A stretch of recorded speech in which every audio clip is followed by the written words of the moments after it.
오늘은 많은 취준생분들이 궁금해하는 공기업과 사기업의 차이점에 대해서 말씀드리겠습니다. 이전 영상에서 말씀드렸던 것처럼 저는 첫 직장이었던 공기업부터 사기업인 중견기업과 대기업 모두 경험해봤는데요. 공통점도 있지만 정말로 너무 많이 달랐습니다. 그 중에서 여러분이 궁금해할 만한 점들만 뽑아서 오늘 영상에서 말씀드리겠습니다. 첫째, 복무입니다. 출근, 퇴근, 휴가 사용, 육아시간, 휴직 이런 복무에 대한 분위기가 정말로 극과 극이었어요. 제가 대기업에서 막내였을 때니까 정말 한참 전이긴 합니다. 사기업 다닐 때는 7시 반까지 출근해야 하고 선배들 컴퓨터 미리 켜두고 키보드 마우스 다 닦아놓고 부장님 차 한잔 준비하고 그랬었어요. 그런데 공기업에서는 8시 40분인데도 다들 출근을 안 해요. 5분 전에 막 우다다 몰려와요. 그리고 땡하고 맞춰오는 사람은 항상 9시 정각에 출근해서 PC를 그때 켜요. 그래도 아무도 뭐라고 안 해요. 신기하죠? 퇴근도 마찬가지였어요. 대기업 다닐 때는 부장님 퇴근하시는 거 확인하고 사장님 퇴근하시고 그 다음에 선배들이랑 퇴근했었는데 공기업은 55분부터 미리 퇴근 준비하고 있어요. 그리고 땡하면 누구의 눈치도 보지 않고 퇴근했었습니다. 그리고 휴직이나 육아시간 같은 것들도 서로 눈치 안 주고 쓸 수 있는 거 다 쓰는 분위기였어요. 솔직히 사기업에서는 여름휴가 가는 것도 한두 달 전부터 미리 허락받아야 되잖아요. 그리고 육아휴직이나 육아시간 쓰면 승진 포기했다고 생각해야 되잖아요.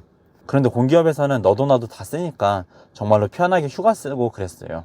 문제가 전혀 되지 않았어요. 둘째, 경쟁이에요. 복무에 대해서도 사기업과 공기업이 정말로 달랐지만 승진에 대해서도 많이 다르다고 느꼈어요. 그 이유는 정년 보장이 가장 큰 이유이지 않을까 싶어요. 사기업, 특히 대기업에서는 승진이 생존과 직결되잖아요. 부장 승진에 누락되면 옷 벗고 나가야 하니까 정말로 승진에 목숨 걸어야만 하죠.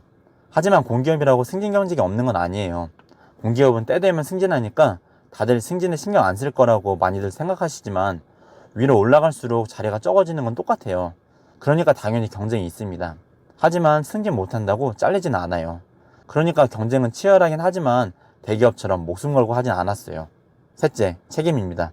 사기업에서는 내가 과장급, 차장급이 아니더라도 프로젝트를 맡았을 때 그 프로젝트를 온전히 내가 책임져야 했어요. 왜냐하면 내가 담당자잖아요.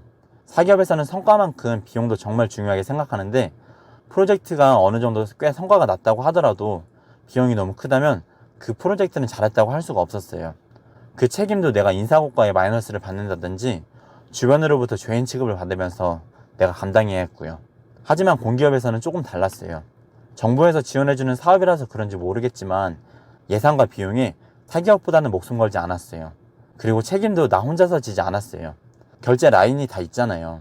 내 위에 팀장, 과장, 국장 등 수많은 보고서와 회의를 거치면서 프로젝트를 진행하니까 막내인 제가 다 책임을 지지는 않았어요. 물론 그 과정 속에서 막내인 제가 결정할 수 있는 결정권은 거의 없을 수밖에 없었죠. 그리고 또 느낀 게 수많은 회의를 거치지만 대부분 윗분들이 결정한 내용들로 진행돼요. 그러다 보니까 담당자가 초기에 계획했던 프로젝트랑은 완성된 결과가 많이 달라지기도 했었어요. 넷째, 인센티브예요. 공기업도 물론 성과급이 있어요. 하지만 사기업, 특히 대기업에 있을 때와는 다르게 인센티브를 받았어요. 대기업에서는 성과평가에 따라서 성과급을 다르게 주는데 그게 진짜 내 성과를 평가받고 다르게 받잖아요. 그런데 공기업에서는 좀 달라요. 인사권자의 평가에 따라서 내가 한 성과보다 평가를 더 잘 받기도 하고 못 받기도 하고, 물론 사기업에서도 마찬가지겠지만 공기업에서는 내가 실질적으로 성과 낸 것으로 성과평가를 받지 않는다고 느껴졌어요. 짬순, 인기순 이런 인간적인 요소라고 할까요? 사람 관련된 부분들이 더 성과평가에 영향을 준다고 느껴졌어요. 지금까지 공기업과 사기업 다른 점 4가지를 말씀드렸어요. 제가 대기업과 공기업 모두 경험했던 부분들을 말씀드렸으니까 사기업 취업 준비하면서 공기업도 준비하고 싶으신 분들은 참고하셔서 공기업 준비하시면 좋을 것 같아요. 정리하자면 사기업은 내 성과대로 평가받고 경쟁해야 한다. 승진 못하면 잘리기 때문에 무한 경쟁이다. 그래도 그만큼 돈은 많이 준다. 내가 받은 월급의 3배를 일해야 하니까 업무 강도가 어마어마하다. 하지만 공기업은 안정성이 보장되기 때문에 무한 경쟁까지는 아니다. 휴가랑 복지가 더 여유있고 성과평가는 내 실력대로라기보다는 인간적인 요소가 더 반영된다. 오늘 영상이 도움이 되셨다면 구독과 좋아요 부탁드립니다. 감사합니다.